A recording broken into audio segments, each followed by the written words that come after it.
Hey, this is the first video. As you read in the Google Classroom, we're going to be making a World War II Snakes and Ladders game, and it's a great way to show the timeline from what happened from one point to the next.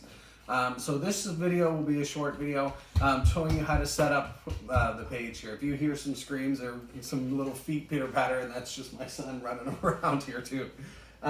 Okay, so when we set this up, to set up our, we're going to make a square, but you need to get the right supplies first. So there's a few things that you're going to need.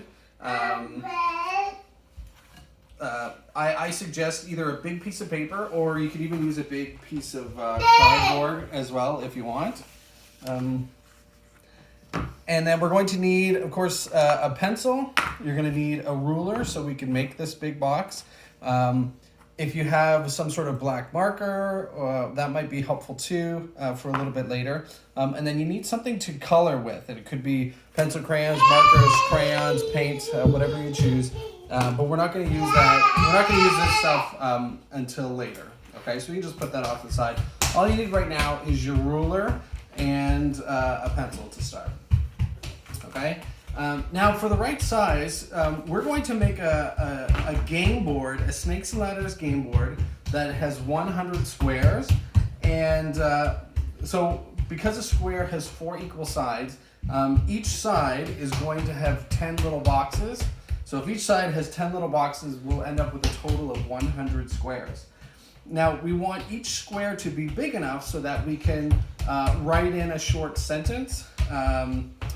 Very short, as well as maybe even draw a little picture if we need to as well. Okay, so here's how I want you to set things up, and I encourage you to get some help from a brother or sister or a parent or somebody that's nearby that can help you. It might be helpful to hold the ladder or to help you to figure out the spaces that you need.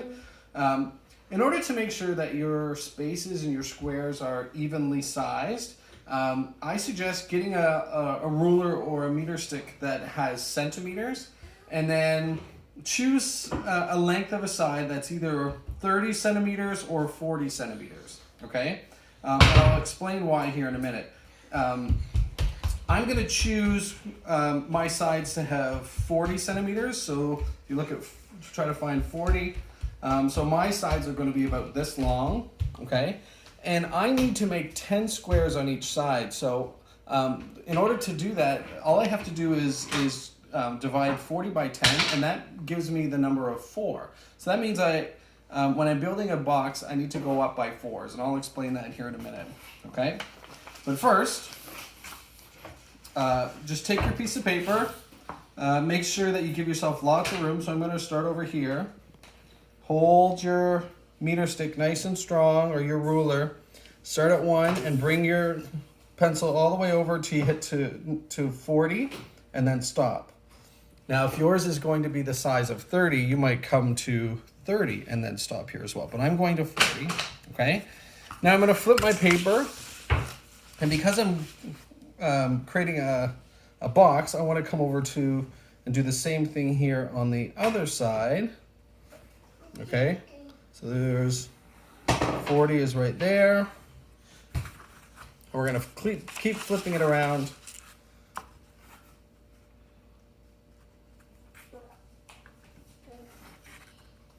Until we have our perfect box. And it's hard to get it. Sometimes you need to go over it a couple times to make sure you get the right size.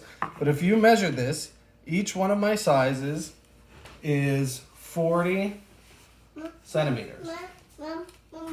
Okay. Now we're going to divide each side by 10, as I said, so that we can get 10 different boxes. And we divide 40 by 10, we get the answer of 4. So I want you to choose a side, any side, and put your ruler, your meter stick down. Okay. And then I want you to count up by 4s. And every time you get to the next number, I want you to put a little tick, okay? So start at 0, so here we have 4. 4 plus 4 is 8. 8 plus 4 is 12. 12 plus 4 is 16. 16 plus 4 is 20. 24, 28, 32, 36, and then we have 40, okay? Now you're going to do that with each side here. And this will help us in a minute to build our boxes. Now I've already sort of pre-done some of these sides. Now the next step here is we're going to connect one side to the other. And this is where we're going to build like our grid system with our lines, okay? So we're going to focus on this side as well as this side to start. So find the first tick that you made over here. And I want you to hold up the ruler. And again, you might want some help for this. And create a line that goes across like this. And then I want you to come down to the second notch on this side, meets up with the second notch of this side. Now try to get it as accurate as you can.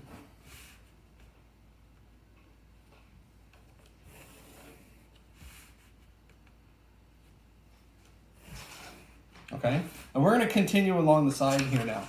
And once you get all of these done, then you're going to flip to the other side and do the same thing. Okay, so now we're going to focus on this side and this side. Here's my first tick here, and here's my first tick on this side. So I'm going to do the same thing.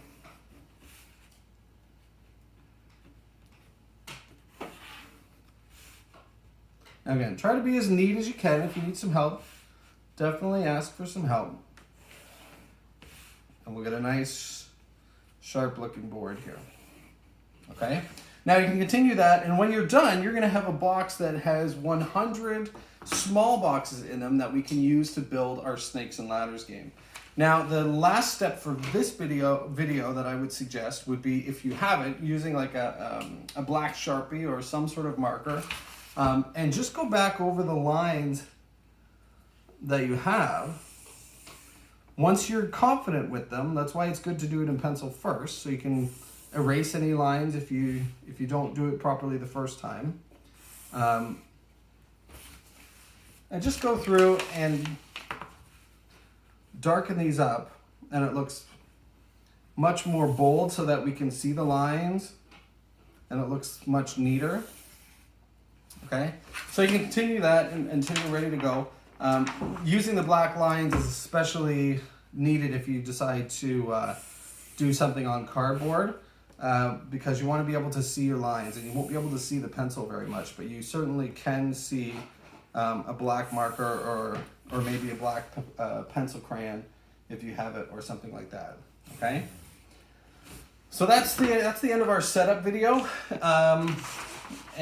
So again, once you're done, this will be completely full of squares, and then you'll be able to move on to the next step. Okay, good luck.